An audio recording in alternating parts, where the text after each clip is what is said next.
Testing. Check. Now you said, how much time did you do in solitary?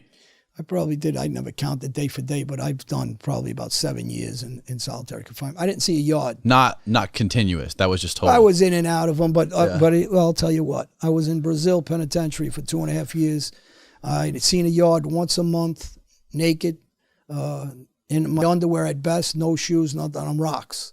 And it's not a yard like you see a yard. I'm not talking about a yard. I'm talking about high security, gun patrols. They're up in the towers, dogs all over you, and it's, I guess, the size of a basketball court at best. I got that once a month. Otherwise, I was caged in. I never left the cells. I was in cells with 54 guys that fit 12 guys, sometimes higher than that in the 60s. It rained inside the cells. They had water that went up to our knees at points during the storms. There was blackouts, complete no lights. So, you know, that was the conditions. When I came to Florida, I was out on the tiers for a while, but you're on tiers that you don't go out to a yard. You what go does that into mean? Another cage. Tiers? Tiers are your double-level tiers in Florida prisons, Okay. and you don't really leave that pod. Then I went into solitary cells for a couple of years, and then I was in MCC, forced into a unit where there's 9 cells on the floor, and you're not leaving those cells. And you're stuck there 24 hours, and you go up on a basketball court at night for about an hour, 3 days a week. So I never seen an actual yard. So that was 10 years of that. Prior to that, I was in and out of solitary confinement for fights, 6 months at a time, 8 months. I did about a year straight at another time.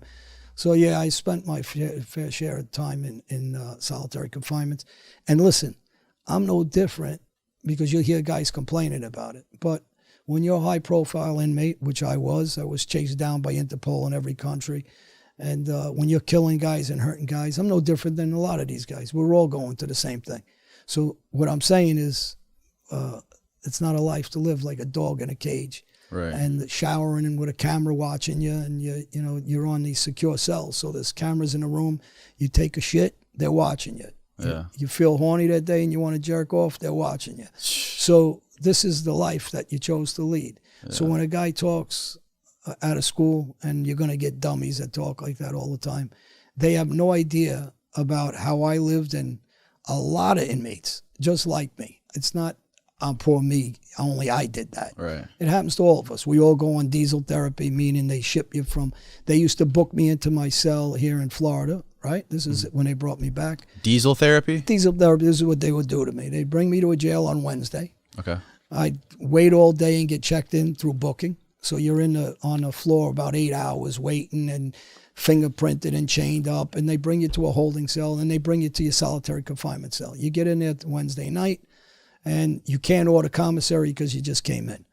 By Sunday, instead of letting me order, because they come around with the commissary lists and I could fill them out, I'm moving again. They're going to ship me to another jail, and we're going to do it all over again.